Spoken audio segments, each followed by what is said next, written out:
Muy bien, pues yo siempre empiezo agradeciendo y hoy la verdad es que me siento muy orgullosa de trabajar en este equipo y de tener estos pacientes, sobre todo. Sé que hoy los pacientes están haciendo mucho esfuerzo por estar aquí. Les agradezco mucho la asistencia, les agradezco mucho que participen en todos los ensayos y que nos aporten muestras de sangre y que confíen en nosotros.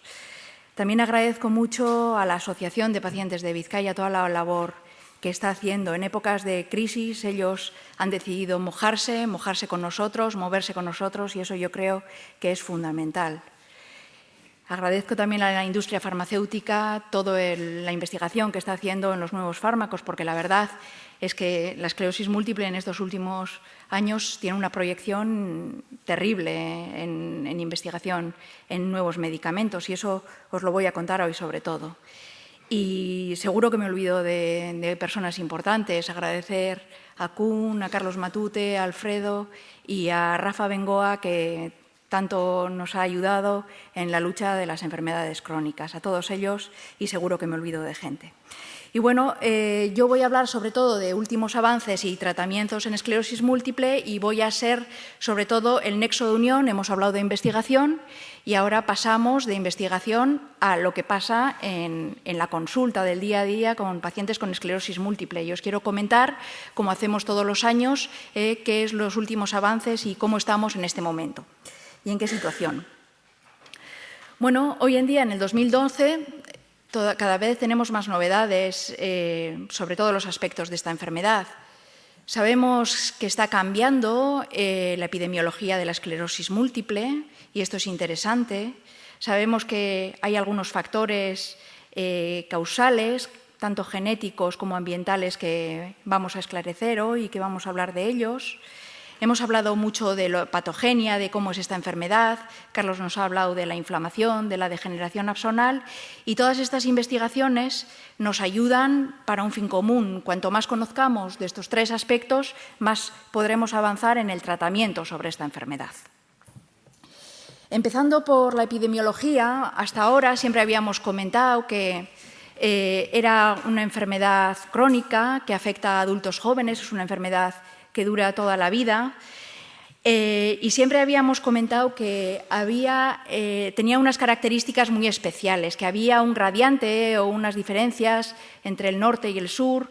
En las zonas nórdicas había más frecuencia de esclerosis múltiple y a medida que nos acercábamos a Ecuador, pues había menos esclerosis múltiple y nosotros estábamos en una zona aquí en Euskadi de una prevalencia pues intermedia. Aproximadamente por cada 100.000 habitantes tenemos como 70 casos. Bueno, pues hemos visto que esto no es tan fácil, que en los 40 últimos años está habiendo diferencias y hay muchas excepciones a esta regla que la teníamos tan asimilada. Hemos visto que en los últimos 40 años ha habido algunos cambios y también ocurren en nuestro ambiente, aquí en Euskadi.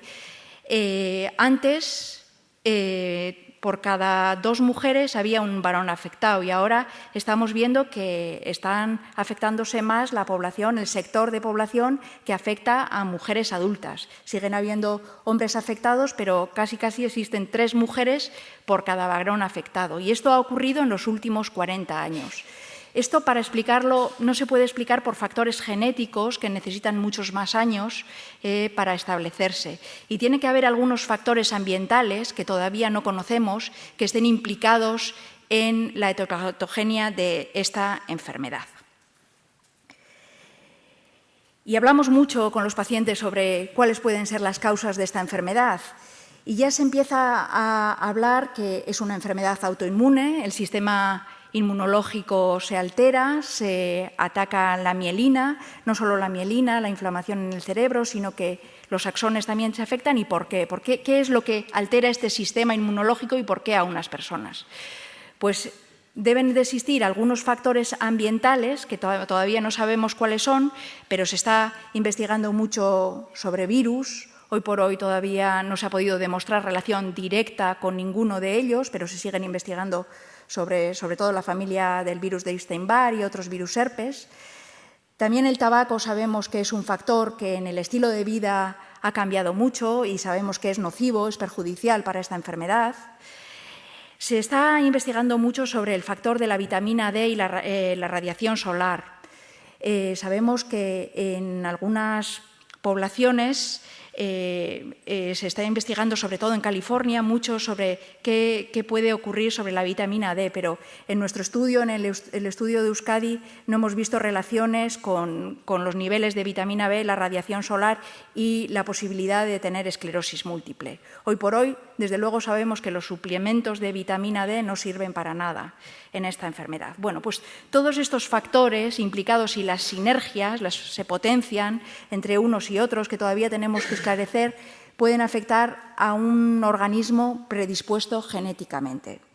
Sabemos que no es una enfermedad hereditaria, pero existe una predisposición familiar. Existen casos de familiares que pueden tener esclerosis múltiple, 2 personas afectadas de la misma enfermedad. Pero quiero decir que no es una enfermedad hereditaria. Como veis, esto se hace cada vez más complejo, pero el conocimiento de estos factores puede ayudarnos a esclarecer mucho sobre cuáles son las causas realmente de la enfermedad.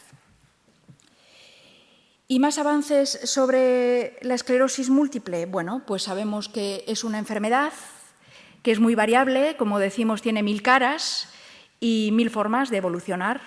La más habitual es que los pacientes, en torno al 86% de los pacientes, pueden debutar en formas de brotes, con episodios de recaída y episodios de mejoría.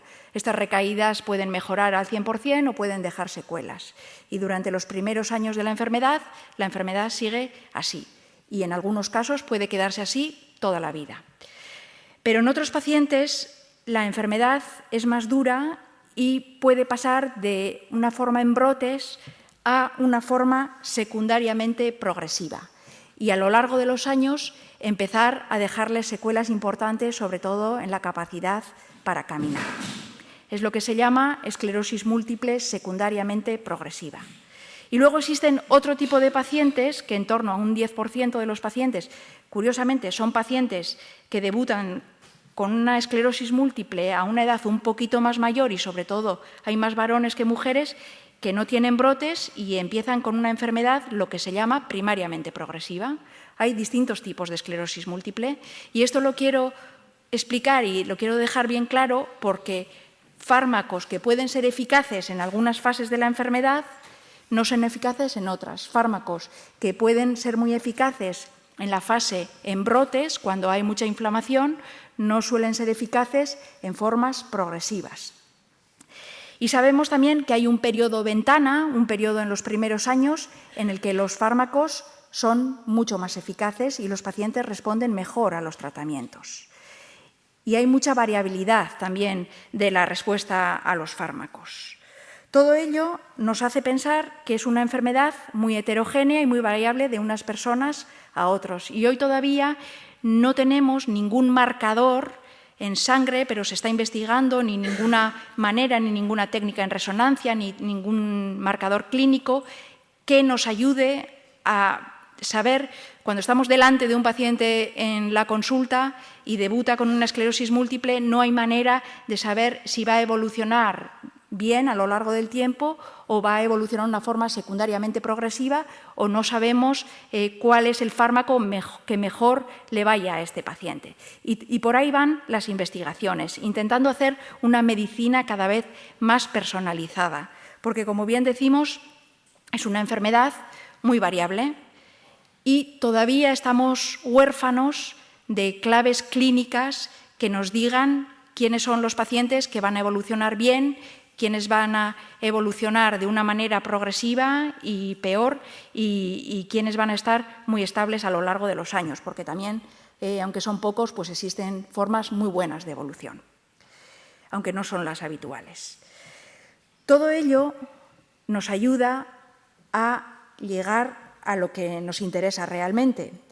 A partir de todo esto, nosotros tenemos unos tratamientos. Y en los últimos años, en los últimos 20 años, hemos pasado de tener una enfermedad en la que era terrible dedicarse a esta enfermedad en los años 70, en los años 80, cuando no teníamos nada que ofrecerles a los pacientes, salvo cortisona o Imurel, y nos quedábamos expectantes sobre lo que podía ocurrir. Hoy por hoy sabemos que es una enfermedad que tiene tratamiento. Desafortunadamente, no tenemos tratamiento para todos los tipos de enfermedad, pero desde luego no vamos a cejar en el intento de investigar sobre todos los tipos.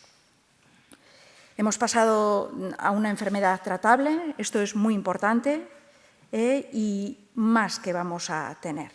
Para que os hagáis una idea de la cronología en la que hemos ido evolucionando, en los años 70 algunos pacientes se acordarán de que solo teníamos unas inyecciones que se llamaban Nubacten, que llevaban cortisona, que podían mejorar los brotes de esta enfermedad. Del año 1970 al 95, son 25 años, prácticamente solo teníamos un fármaco más, el Imurel. Y en el 95 ya fue el primer punto de inflexión, cuando salió la primera generación de fármacos que podían modificar la evolución de la enfermedad, sobre todo en las formas en brotes, en las formas remitentes recidivantes.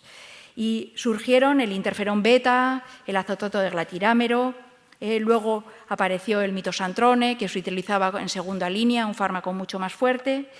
Luego, en el año 2007, fue otro punto de inflexión donde se comercializó el primer anticuerpo monoclonal para otro tipo de pacientes con formas mucho más activas de enfermedad. Y en el 2012 ya se ha comercializado el primer fármaco oral para las formas remitentes recidivantes. Evidentemente, cuando hablamos de tratamiento no nos encontramos con una panacea, no tenemos un fármaco que sea fantástico para todos los tipos de esclerosis múltiple. Cuando nos sentamos con un paciente en la consulta, siempre ponemos en una balanza el riesgo y el beneficio. Y ese riesgo y ese beneficio sabemos que tiene que ser compartido. Todos tenemos que tener una actitud proactiva y los pacientes en este sentido se agradece que sean muy proactivos, que estén muy involucrados en su enfermedad para intentar saber cuáles son los riesgos y los beneficios y cuál va a ser lo mejor de las terapias en cada momento. Pues como veis, del 95 al 2012 ha habido unos cambios importantes y más que va a haber. Yendo por partes, comentar que nosotros cuando hablamos de tratamiento tenemos una especie de consensos para tratar a los pacientes con esclerosis múltiple. Siempre utilizamos una especie de pirámide que ya se está quedando anticuada, pero tenemos fármacos en primera línea que, como veis, son fármacos que pueden actuar sobre las formas remitentes recidivantes, sobre todo para las formas en brotes, que son fármacos muy seguros, tenemos mucha experiencia en ellos y muy poco tóxicos. A medida que los pacientes no responden a estos tratamientos o fracasan con estas terapias de primera línea, tenemos que pasar a fármacos en los que tenemos menos evidencias y son un poco más tóxicos. Entonces, la balanza aquí ya está un poco más desequilibrada. Pero, afortunadamente, en los próximos años, en esta primera y segunda línea, van a aparecer nuevos fármacos y de eso es lo que voy a hablar a continuación. Y también tenemos fármacos de tercera línea y de cuarta línea que están en fases experimentales y para situaciones muy especiales y casos muy especiales pueden ser beneficiosos. ¿Qué conocimientos tenemos hoy del interferón? Yo me acuerdo que cuando en el año 95 se empezaron a tratar con interferón los pacientes, todavía teníamos muchas incertidumbres, no sabíamos cuáles eran los mejores candidatos, qué efectos secundarios a largo plazo teníamos y asumimos unos riesgos, asumieron unos riesgos los pacientes y asumieron unos riesgos la administración, que se implicó muchísimo en ella, y los neurólogos. Entonces, hoy en día, 18 años después, hemos visto que son fármacos que son eficaces, sobre todo en las formas en brotes, y que mejoran el pronóstico a largo plazo. Y son fármacos muy seguros, son fármacos que a lo largo del tiempo se han demostrado que son fármacos que no producen efectos secundarios graves. Hoy tenemos un amplio bagaje sobre estos tratamientos y algunos pacientes, sobre todo, hoy siguen con ellos y les están resultando muy eficaces. Pero también tenemos otras alternativas más novedosas. En el año 2007 apareció un nuevo fármaco que fue un punto de inflexión, se llamaba natalizumab, fue el primer anticuerpo monoclonal y actuaba en una zona en la que no dejaba pasar los linfocitos al cerebro, intentando que la respuesta inmunológica no se produjera la desmielinización en el cerebro. Bien, este fármaco tiene las siguientes indicaciones. Fue aprobado por la Agencia Europea del Medicamento y las siguientes indicaciones son que sirve o es eficaz para pacientes con formas remitentes, recidivantes o formas en brotes, que tienen muchos brotes, que tienen mucha elevada actividad inflamatoria y que han fracasado fármacos de primera línea como el interferón beta o el acetato de glatirámero. O sea, una segunda línea de tratamiento. Y otra indicación importante son pacientes con esclerosis múltiple muy activa, también remitente recidivante, que tienen una intensa actividad inflamatoria. Y en estos pacientes se puede empezar desde el inicio con este fármaco.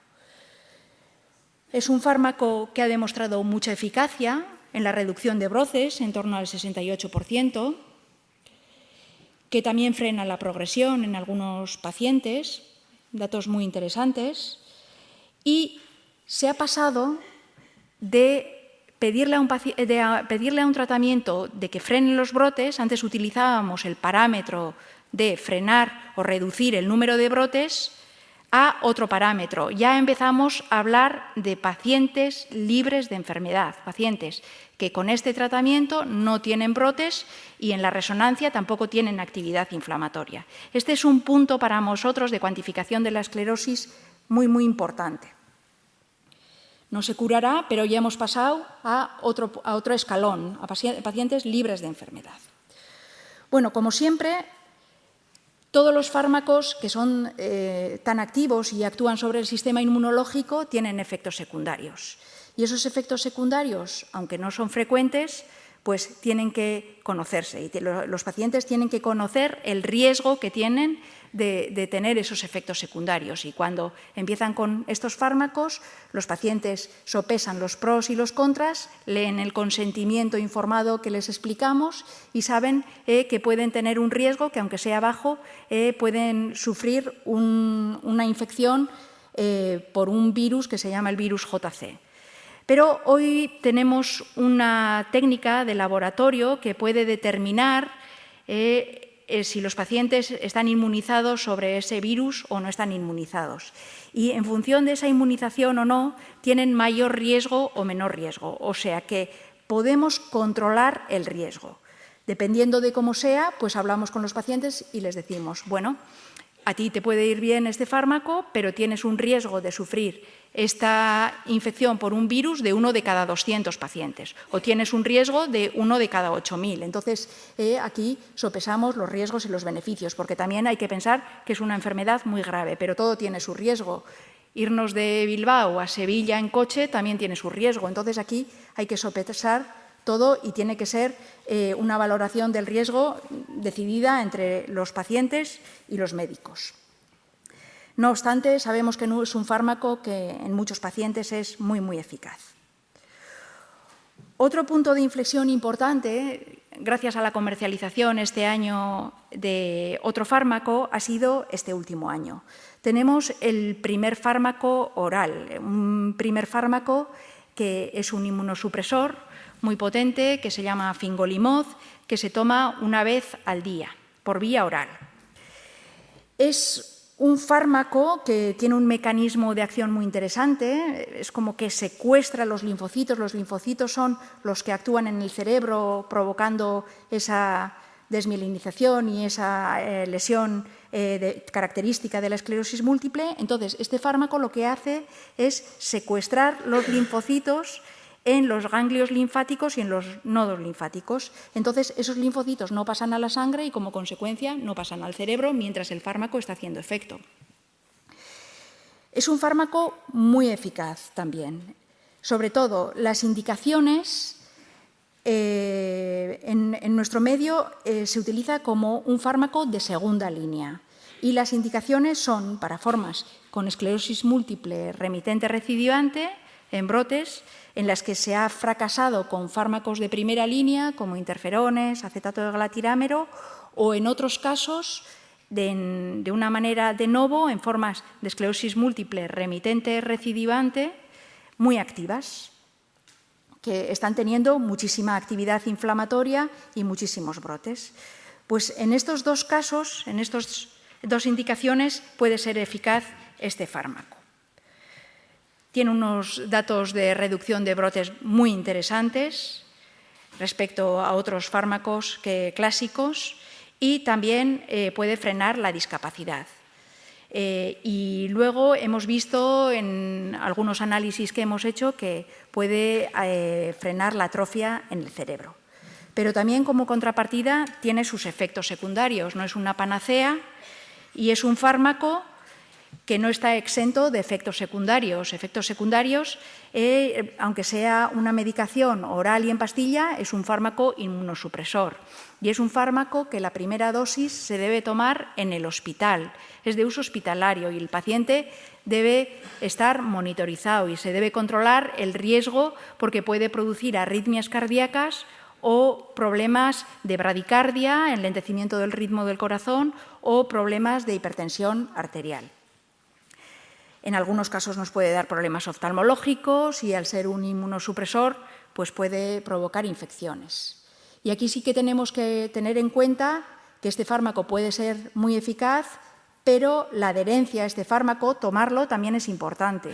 Y en eso sí que los pacientes tienen que ser muy escrupulosos y tomar todas las medicaciones tal y como se les recomienda, tomarlas todos los días, porque si no se toman, pues lógicamente no son eficaces. Con este fármaco también se está haciendo un ensayo en formas primariamente progresivas, todavía no tenemos los resultados. Como veis, las formas secundariamente progresivas puras, sin brotes, y las formas primariamente progresivas son las que menos están respondiendo a los fármacos, pero en nuestra lucha está intentar frenar la enfermedad en la medida de lo posible y, por supuesto, estamos trabajando en ello de una manera importante. ¿Y qué nos espera para los próximos años? Pues como veis, esto va creciendo de una manera exponencial.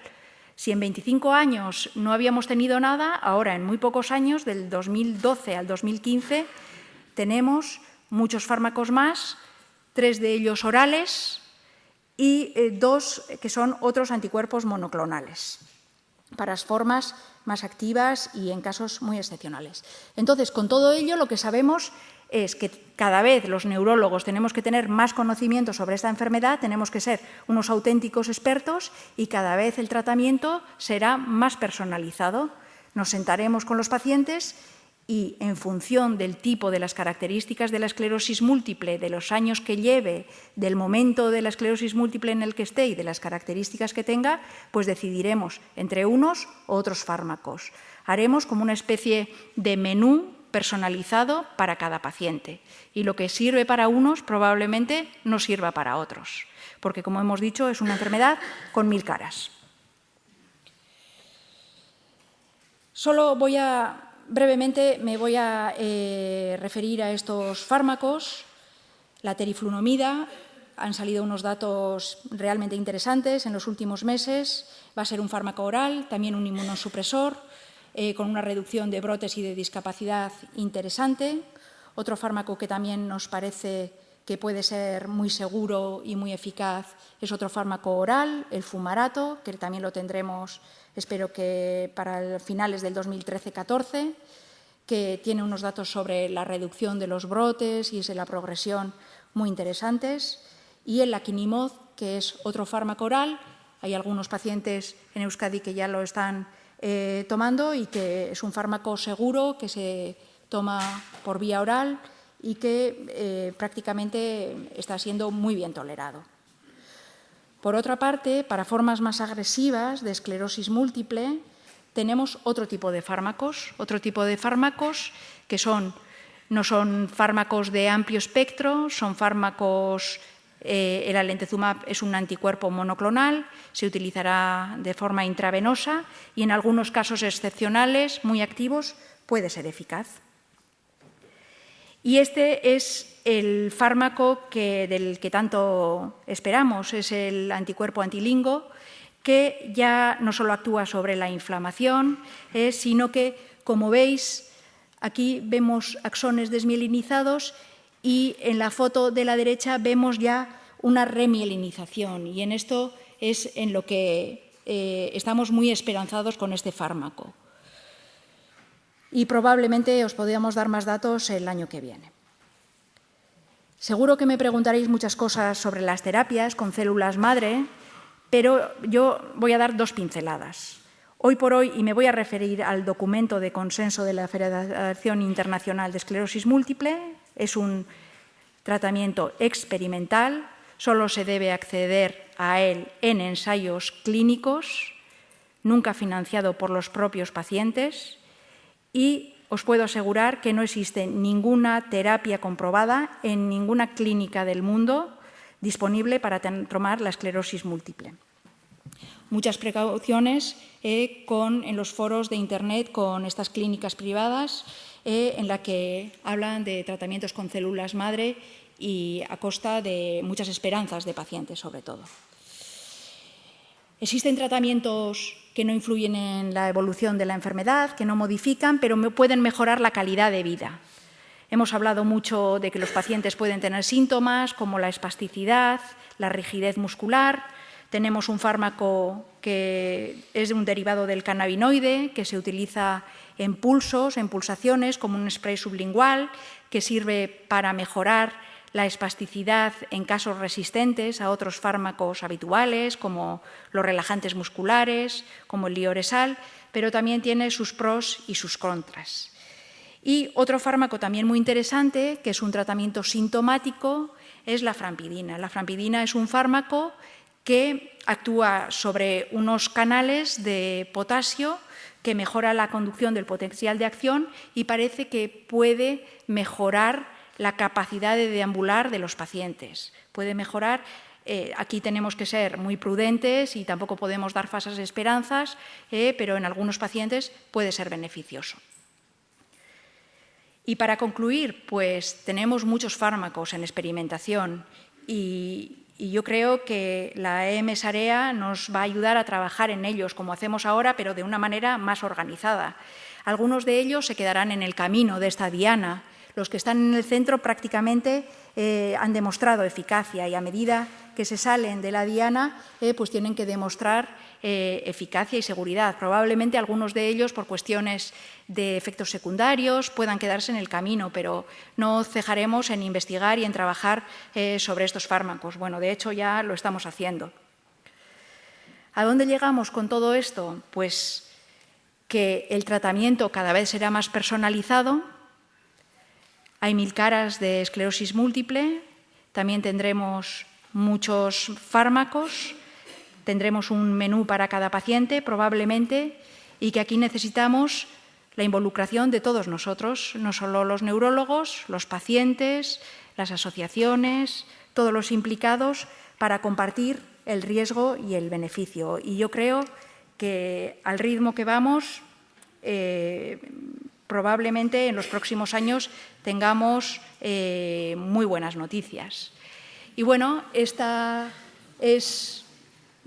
sabemos que somos muy forofos de la LETI, esto también lo llevamos en los genes nosotros, y sabemos cómo caernos y cómo levantarnos, y también en la esclerosis múltiple nos ocurre lo mismo.